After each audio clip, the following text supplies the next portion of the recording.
budgets look good. Well, you don't treat the old anymore.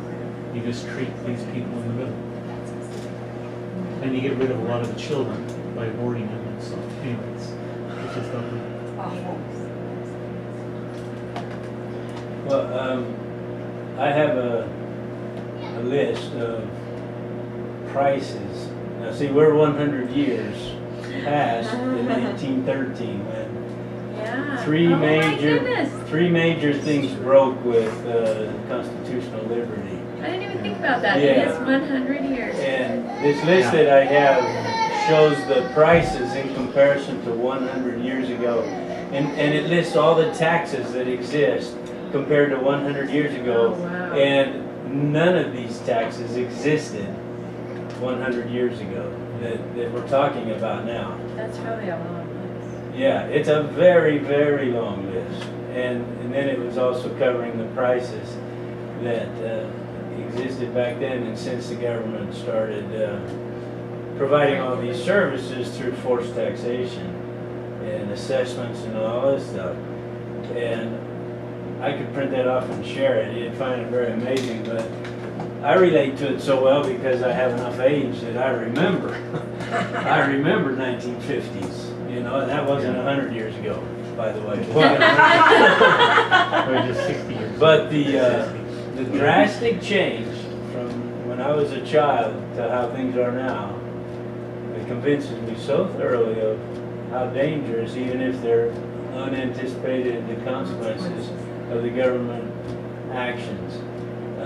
Because when I was young, one income, it was very low wage, but one income was enough to take care of a family with. There was no great pressure for having both parents out in the marketplace. It's just, some people did it, but it was rare, really. And now it's like it's a necessity, you know. Or they make it appear to be. Right. So I think I will just print that thing off and give you a copy next time. And That would be awesome. you'll really be amazed when you think about the changes in that period of time. That made me think one of the assignments with Reading Penny Candy was to keep a list of economic principles in your book, and that's some of our discussion was some of the ones Karen found. If you're finding any principles that we don't end up discussing in here, I'm keeping a master list from the whole class. My mom and I did the assignment that Audrey recommended of going through the Declaration of Independence and through all the grievances and seeing which principle was broken, and we used that master list that we've done from this class. It was fascinating. Were they all broken? Oh, yes. Yeah, I mean, they're all broken now. We didn't compare it too much to right now, Oh, but sometimes our conversation, it creeped that direction. And it easily could have if we weren't just trying to do just that part of the assignment. But anyway, the master list, I would love to just have be as full as we can of all the principles that we've learned. So if you found any we haven't discussed, if you just email me those from whatever book it is. And maybe I'll email that back out to everyone at the end or whatever people want. But for me, that's something I want is that list from this as a keepsake from this course. Yeah, here's a principle that I think. Okay, let's hear it. Because I heard, Medicaid, you're forced or whatever. So here's, it's a principle that gets a lot of lip service, but I think some people have a hard time kind of internalizing it. It's really what a federal governmental system is, and what naturalization is. So Article 1 of the Constitution creates, what did it create? It created a Congress.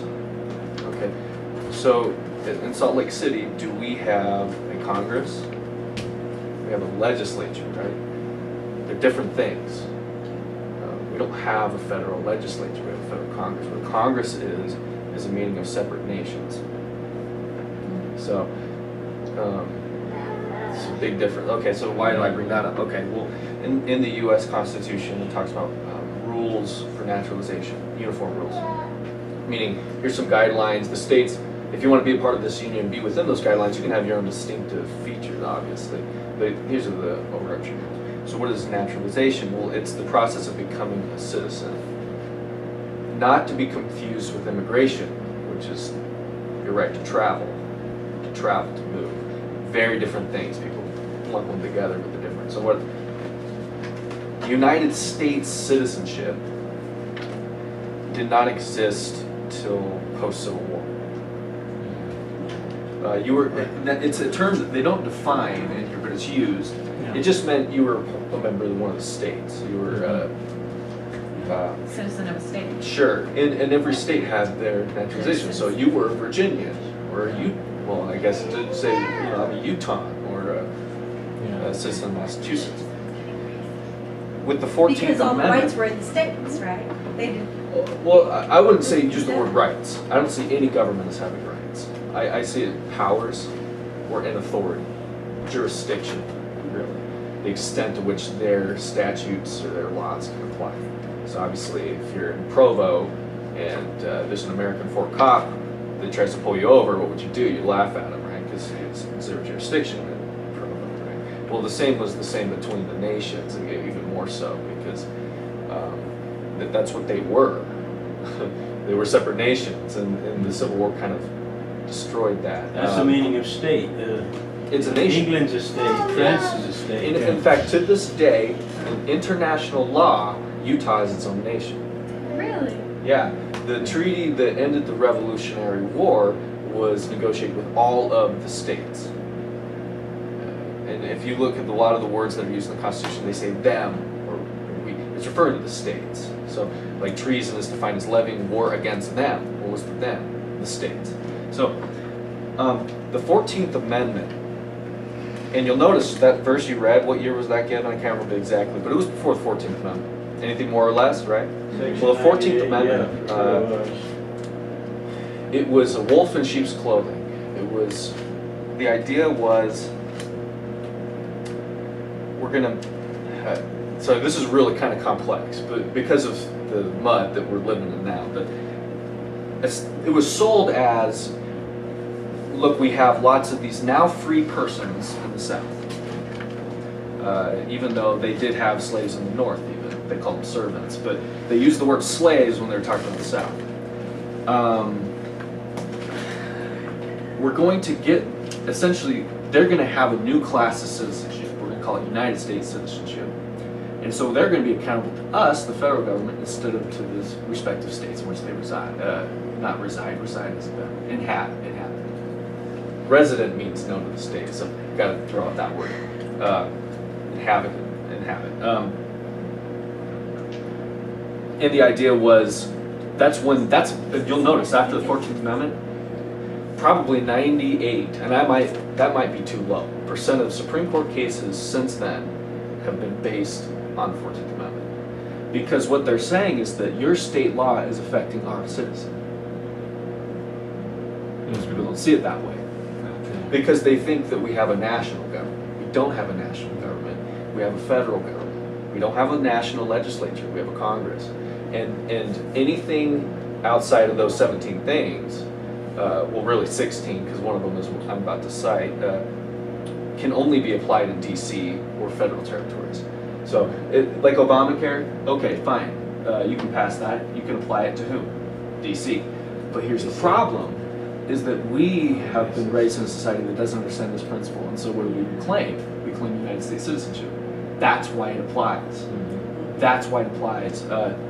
The 16th Amendment, when you look at it that way, this is what brought it up. And I'm like, should I open this can of worms? I've been studying the 16th Amendment for probably 2 years. which was 1913, right? 1913, right? Yeah. But it didn't do what people claim it do. It does. The income tax wasn't created by the 16th Amendment. In fact, if you look at the Direct tax. U.S. Treasury study in 1937, it might have been, you had less than 4% of people within all the states paid an income tax. Because why? They weren't claiming U.S. citizenship. It actually came World War II. Victory tax of World War II is when people started claiming that. on a form.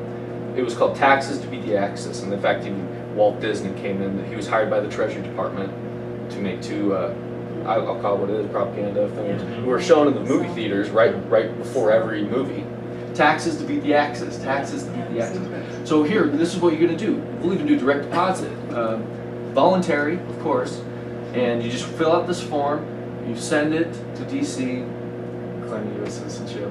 And ever since then, people have never known how to get out. I'm studying right now how to do it, and it's based on this idea of United States citizenship. Because most people are claiming that without understanding the obligations that come with it. But it's contractual, Right. meaning you can get out of it. So I think this is the trick to fighting Obamacare as well.